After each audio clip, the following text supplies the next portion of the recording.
আমাকে বলতেছে, হেই, do you know এটা কোন জায়গা? ইংলিশে আমাকে বলছে। তাই মনে হয় যে না, আমি জানি না।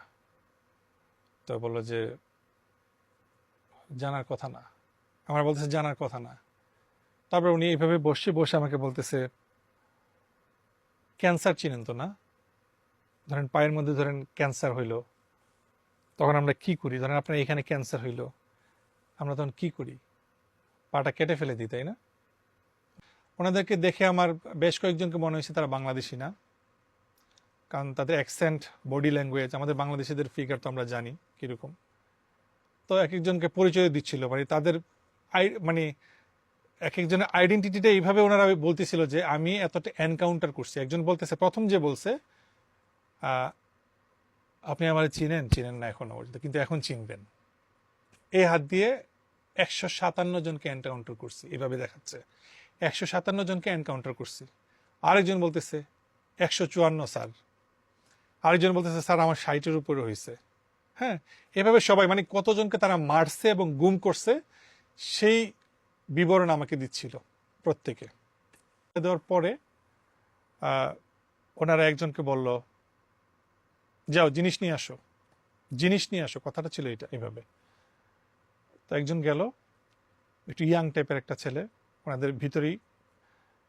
তারপরে কয়েকজনকে ফোন দিল এইভাবে, কয়েকজনকে ফোন দিল, এক একজনের কাছে এক এক জিনিসপত্র। একজন নিয়ে আসছে শক, যেটা ইলেকট্রিক শক প্যাকেট, নতুন একটা প্যাকেট খুললো, পলিথিন থেকে বের করে সুন্দর করে এইভাবে আমাকে দেখাচ্ছে, আমার কাছে এনে এভাবে দেখাচ্ছে, মানে আমার মুখের কাছে এসে আমাকে এভাবে ভয় দেখাচ্ছে। তারপরে আরো কয়েকজনে মিলে এমন এমন কিছু অস্ত্র নিয়ে আসছে, যে অস্ত্রগুলো আমি নেটফ্লিক্সে থ্রিলার মুভিতে, সাইকো থ্রিলার মুভিতে আমি দেখেছি। এরকম লোহার রডের মতো, এরকম বড়, এতটুকু হবে একটা অস্ত্র। এটা চতুর্দিকে লোহার কাটা, কাটার মতো চতুর্দিকে, শুধু ধরার মতো একটা স্টিকের মতো এই জায়গাটা আছে, আর পুরো জায়গাটা হচ্ছে লোহা দিয়ে, চতুর্দিকে লোহা। এটা একটা দেখলাম। তারপরে হরর থ্রিলার মুভিতে যেগুলো দেখি, সাইকো থ্রিলার মুভিগুলোতে যেগুলো টর্চার সেলগুলোতে যেইগুলো ইউজ করা হয়, মানে আমি বাংলাদেশে কোনোদিন চিন্তা করি না যে এরকম কোনো অস্ত্র বা এরকম কিছু আছে। এমন টাইপের কিছু প্লাস বা কাটার, যেগুলো দিয়ে নখ কাটা হয়, নখ তুলে ফেলা হয়, জিব্বা তুলে ফেলা হয়, চোখ তুলে ফেলা হয়, বিভিন্ন রকমের, মানে এভাবে রাখছে একটা জায়গার মধ্যে। এটা মানে আমার চোখের সামনে রাখছে আর কি। এগুলা 20 থেকে 25টা হবে। মানে এই অস্ত্র আমি আমার জন্মের পরে কোনোদিন দেখি নাই। তো এগুলো রাখছে, রাখার পরে একজন এসে আমার এখানে পা তুলছে, পা তুলে আমার চুলের উপর দিয়ে ইলেকট্রিক শর্ট দিয়ে আমার শরীরে টাচ করে নেই। একটা ভালো জিনিস হয়েছে, সেটা এই 2 দিন ওদের কাছে ছিলাম, আমার বডিতে টাচ করে নেই তারা, কিন্তু ওরা আমাকে ভয় দেখাইছে। একজন এখানে পাটা রাখলো, পাটা রেখে দুইটা ইলেকট্রিক শক নিয়ে আমার চুলের উপর দিয়ে আওয়াজ হচ্ছে, ইলেকট্রিক শকে ঠাস ঠাস করে আওয়াজ হচ্ছে, কিন্তু আমার গায়ে দিচ্ছে না। আরেকজন আসছে হচ্ছে ওই কাটার নিয়ে, যেগুলো দিয়ে জিভ কাটা হয়, ঠোঁট কাটা হয়, নখ কাটা হয়, উপরে ফেলা হয়, এগুলো এসে আমার ঠোঁটের এখানে, আমার দাড়ির এখানে এভাবে এভাবে এরকম করতেছে। আমি আওয়াজ শুনতেছি, আমার তখন এমন লাগতেছে মনে হচ্ছে আমি পাগল হয়ে যাব, মানে আমার দমটা তখন বের হয়ে যাচ্ছে, এমন একটা অবস্থা। তো আমি যতটুকু বুঝলাম, ওনাদের সব রকমের তাদের প্রিপারেশন থাকে এবং আছে, এবং ওই জায়গাটাতে কত হাজার মানুষ, হাজার না হোক, কয়েকটা সেল আছে, এটা আমি নিশ্চিত, কারণ ওনারা আমাকে বলছে যে এটা হচ্ছে আপনার প্রথম ধাপ, আমাদের এরকম 12-13টা আরো ধাপ আছে, ঠিক আছে? এবং সেটা ভয়ঙ্কর, একটার থেকে একটা ভয়ঙ্কর। এগুলোর দিয়ে মধ্যে দিয়ে আপনার যেতে হবে। এই করে অনেক কিছু বলে উঠলে আমার নানান রকমের ভয়ভীতি দেখায় তারা কিছুক্ষণের জন্য চলে যায়। তারপরে এদিক দিয়ে আমি বলতেছি আমার ওয়াইফের সাথে আমি কথা বলবো, আমাকে একটু ফোনটা দেন, আমার শাশুড়ির সাথে আমি কথা বলবো, ফোনটা দেন। ওনারা আমাকে দিচ্ছে না। 9:30টার দিকে উনি আসছে, মানে ওনাদের যে মেইন বস। তো ওই টাইমে আমি সন্ধ্যায় যখন আমাকে সবাই ইয়ে করতেছে, জেরা করতেছে, যে বললাম 16-17 জন ছিল, ওই মনে মনে হলো আমার যে অনেকে এখানে বাঙালি না, ওনাদের অ্যাকসেন্ট, কথাবার্তা, মোচ আছে এরকম বড়, কেমন টাইপের তাকানো, বডি টডি কিরকম টাইপের, এরকম টাইপের লোকজন ছিল। তো আমার যেটা মনে হলো যে বড় বড় ক্রাইমগুলো যেগুলো করে, গুম করা বা মেরে ফেলা, এগুলো তাদেরকে দিয়ে করানো হয়, এটা আমার কাছে মনে হয়েছে। ওনারা তখন বলছে যে এখানে যারা আসে তারা আর ফেরত যায় না। হ্যাঁ, আপনি কি জন্য আসছেন সেটা জানি না।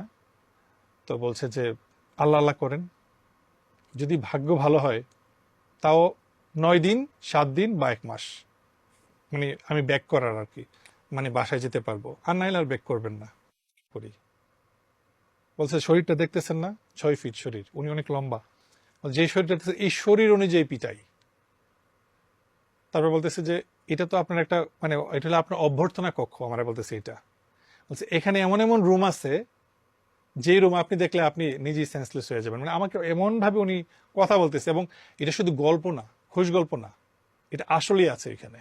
তো আমাকে বলা হয়েছে যে ওইখান থেকে যখন আমাকে ছাড়লো, আমাকে বলল যে আমার ওয়াইফ ফ্যামিলিকে বলল যে এখানে যা কিছু হয়েছে 2টা দিন 2টা রাত যা কিছু হয়েছে, আমি যেন একটা 2 অক্ষর শব্দ যেন আমি বাইরে কোথাও এক্সপোজ না করি বা কাউকে না শেয়ার করি। আমাকে এইভাবে বলা হয়েছে, যদি বলা হয়, শুধু ওনারা এইভাবে বলতেছিল, এইভাবে দেখাচ্ছিল যে আমাকে মেরে ফেলবে। এই গভর্নমেন্ট চেঞ্জ হওয়ার পরে, কারণ আমাকে, আমার ওয়াইফকে, আমার ফ্যামিলিকে বলা হয়েছে যে আমরা নজরদারিতে আছি। বাংলাদেশের মানুষ কিন্তু শুধু পুলিশ পর্যন্তই জানে, যে কোনো কিছু হইলে, ক্রাইম হইলে মানুষ পুলিশের কাছে যাবে। হ্যাঁ, আর সর্বোচ্চটা জানে কি, ডিবি, ডিটেকটিভ ব্রাঞ্চ। কিন্তু আরো যে কিছু আছে, মানে আরো যে কিছু সংস্থা আছে যারা পুরো বাংলাদেশকে চালায়, এটা সাধারণ মানুষ বুঝে না। কিন্তু আমি এটা আজকে বলতেছি, পুলিশ হচ্ছে একটা আই ওয়াশ। চোর চোর তাদেরকে ধরার জন্য পুলিশ, হ্যাঁ, সর্বোচ্চ ডিবি যেগুলো হচ্ছে নর্মাল যে ইনভেস্টিগেশনগুলো করে। কিন্তু সারা বাংলাদেশের আপনি ইন্টারনেট বলেন, ইনফরমেশন বলেন, মানে তথ্য ভিত্তিক যত যা কিছু আছে, মানুষকে ফাঁসানো, এমপি বানানো, মন্ত্রী বানানো, চেয়ারম্যান বানানো, মেম্বার বানানো, এই সব কিছু করে ডিজিএফআই। এভরিথিং। মানুষ এটা জানেই না, মানুষ এটা জানি না, মানুষ শুধুমাত্র ওই যে পুলিশ পর্যন্ত আর ডিবি পর্যন্তই জানে। আরও যে সংস্থা আছে, ডিজিএফআই, এনএসআই, এসএসএফ, ওই সম্বন্ধে মানুষের কোনো আইডিয়াই নাই।